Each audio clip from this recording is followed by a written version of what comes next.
নমস্কার বন্ধুরা, welcome back to live আড্ডা ফুটবল। তো বন্ধুরা, আরও একটা নতুন ভিডিওতে তোমাদের সকলকে স্বাগত জানাই। বন্ধুরা, ভিডিওটা শুরু করার আগে তোমাদের কাছে একটাই অনুরোধ, সেটা হচ্ছে যে আমাদের এই চ্যানেলে যারা প্রথমবার তারা কিন্তু অবশ্যই আমাদের এই চ্যানেলটাকে সাবস্ক্রাইব করে পাশে থাকা বেল আইকনটি অল করে রাখবে, যাতে সবার প্রথমে এরকম খেলার আপডেট তোমাদের কাছে পৌঁছে যায়। তো বন্ধুরা, আজকে এই ভিডিওতে তোমাদের সাথে কিছু নিউজ কভার করার আছে, তো তোমরা ভিডিওটা একটু স্কিপ না করে পুরোটা দেখতে থাকো। আশা করি তোমরা সব কিছু বুঝতে পারবে এই ভিডিওতে। তো বন্ধুরা, এই ভিডিওতে যাওয়ার আগে একটা গুড নিউজ তোমাদেরকে দিয়ে রাখছি, সেটা দেখো। সকালবেলার ভিডিওতে তোমরা কিন্তু 100টা লাইক কমপ্লিট করে দিয়েছো, যার কারণে কিন্তু এই ভিডিওতে আমি তোমাদের জন্য রিডিম কোড আনছি, এবং রিডিম কোডটা তোমরা এই ভিডিওতেই দেখতে পারবে। তো তোমরা একটু স্কিপ না করে পুরোটা দেখতে থাকো। তোমরা যদি একটু স্কিপ করতে থাকো তাহলে কিন্তু অবশ্যই তোমরা রিডিম কোডটা দেখতে পারবে না। আর রিডিম কোডটা ভিডিওর আমি যে কোনো সময় যে কোনো টাইমিং আমি দিয়ে দিতে পারি, তো তোমরা একটু স্কিপ করো না, ঠিক আছে? তো যারা চ্যানেলে প্রথমে তো কিন্তু অবশ্যই চ্যানেলটা সাবস্ক্রাইব করে রাখো, এখানে কিন্তু মোহনবাগান রিলেটেড আপডেট তোমরা পেয়ে যাবে। তো বন্ধুরা, মোহনবাগানকে নিয়ে সবার প্রথমে যে আপডেটগুলো দেওয়ার কথা বলি।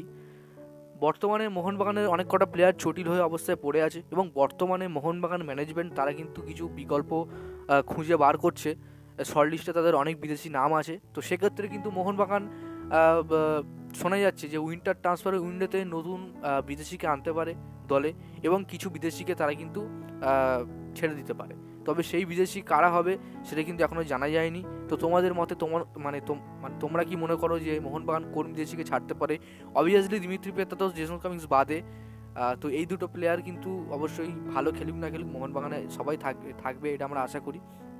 তো আমার মনে হয় মোহনবাগান নুনো রেসকে হয়তো বিদায় জানিয়ে দিতে পারে, এমনটা কিন্তু ধরা হচ্ছে। তবে দেখা যাক মোহনবাগান তারা কী রিজন নেয়। তো তোমাদের কি মনে হয়? তোমাদের মতামতটা অবশ্যই তোমরা কমেন্ট বক্সে জানিয়ে দিও। এবং বর্তমানে সবথেকে বড় খবর যেটা, মোহনবাগানের সাথে একটা লিঙ্ক করিয়ে দেওয়া হচ্ছে একটা প্লেয়ারের। তো সেই প্লেয়ারটার নাম হচ্ছে জো ললি। তো জো ললি হচ্ছেন একজন 32 বছর বয়সী ইংল্যান্ডের একটা প্লেয়ার, এবং তিনি রাইট উইং পজিশনে খেলে, পাশাপাশি তিনি সেন্টার ফরওয়ার্ডে খেলতে পারেন নাম্বার 9-এ। তো বর্তমানে তিনি অস্ট্রেলিয়ার এই লিগে সিডনি এফসির হয়ে খেলছেন, এবং বর্তমানে তার মার্কেট ভ্যালু কিন্তু 12 কোটি টাকা। এবং তিনি এ লিগে টোটাল 7টা ম্যাচ খেলে 4টে গোলও করে ফেলেছেন, এবং AFC 2তে অর্থাৎ AFC 2তে কিন্তু 4টে ম্যাচ খেলে একটা গোল তিনি কিন্তু করে ফেলেছেন। এবং বর্তমানে সিডনি এফসির সাথে তার কন্ট্রাক্ট হয়েছিল 15 তারিখ 2022-এ, এবং কন্ট্রাক্ট শেষ হয়েছিল কিন্তু জানুয়ারি মাসের 17 তারিখ 2024-এ, এবং সেখানে কিন্তু কন্ট্রাক্ট আবার এক্সটেনশন করে নেয় সিডনি এফসি তার সাথে জুন মাসের 30 তারিখ 2026 পর্যন্ত। তো তো তোমাদের ক্লিয়ার করতে পারলাম যে এই প্লেয়ারের সাথে কিন্তু বর্তমানে যে মোহনবাগানের লিঙ্কটা করিয়ে দেওয়া হচ্ছে কালকে সকাল থেকে। তো আসলে মানে ক্লিয়ার করতে পারলাম যে এই প্লেয়ারের সাথে কিন্তু এখনও চুক্তি আছে সিডনি এফসি। যদি মোহনবাগান এই প্লেয়ারকে আনতে চায় তাহলে কিন্তু অবশ্যই তাকে লোনে আনতে হবে, কারণ এখনও তার সাথে কন্ট্যাক্ট শেষ হয়নি সিডনি এফসি। এবার সিডনি এফসি তাকে ছাড়তে চায় তাহলে কিন্তু মোহনবাগান আনতে পারবে।